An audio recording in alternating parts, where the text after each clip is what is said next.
Create and execute Windows command files. Prompt for user inputs.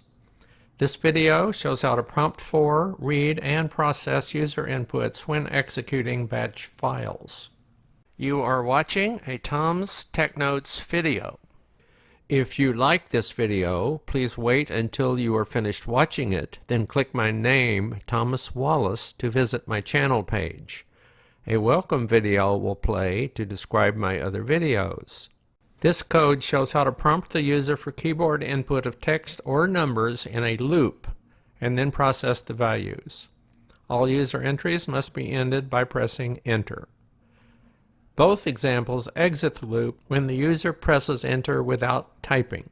First of all, you have to initialize the answer in the loop, because if you don't, if the user presses Enter on a subsequent pass through the loop, it'll keep the last value it had. So you have to set it to empty before you prompt.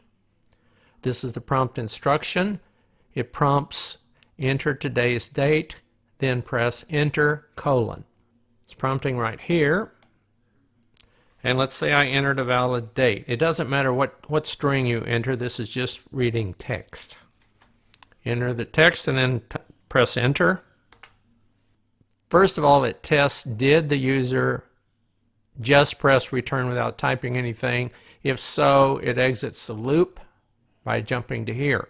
Since I did type something, it echoes you entered right here, and there's the output line. Remember, I have the echo turned on, and I'll do that for the first few examples till you get more familiar with the syntax and what's happening. Here's the echo of the echo instruction, and then there's the output of the echo instruction. So if you turn echo off, you'd still see this line. After it outputs what you typed with that echo instruction, it loops. It goes back to get input and just repeats. It keeps prompting for an input, printing it out. I'll just enter some text to demonstrate what's going on. Stays in the loop, echoes what you entered. It's not really processing it in this example until you enter nothing and then press Enter, and that's what I'll do now. I'll just press Enter without typing anything, and let's see what it does. It says if the user entry is empty, go to Done. It does go to Done. And at Done, it starts the next example, and the next example is going to process numeric inputs. So it's in another loop just like the first loop, except there's now some processing using the user entry.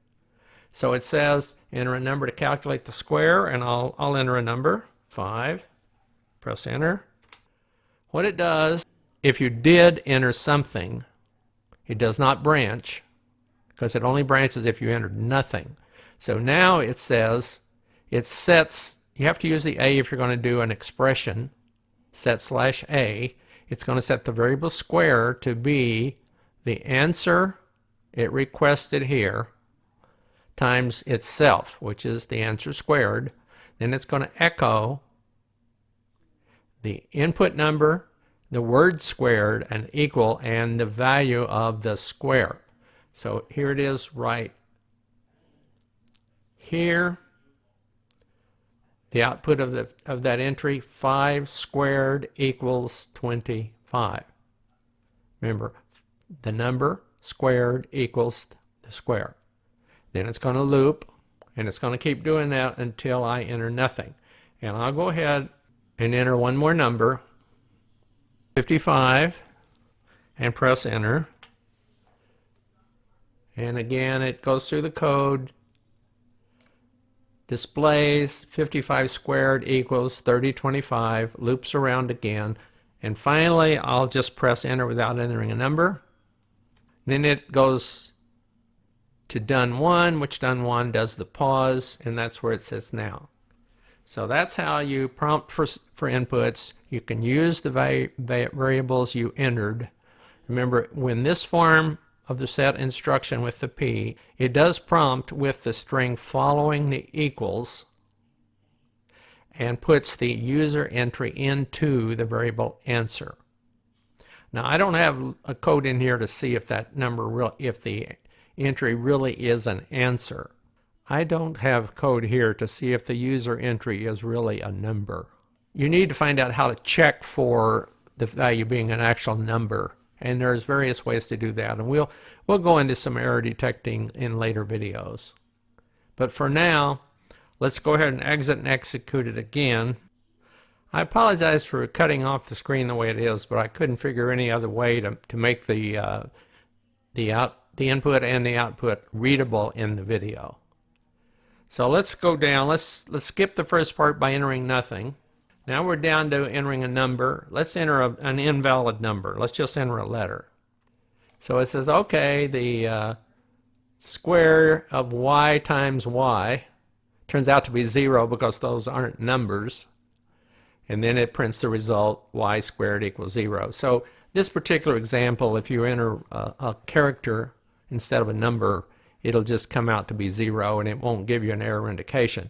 But there are ways to check whether the entry really was a number, and as I said, we will go into that in later videos, because that's an important thing to put in a realistic batch file, a check for valid user inputs.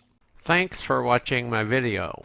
If you like this video, please click my name, Thomas Wallace, to visit my channel page to watch my other videos.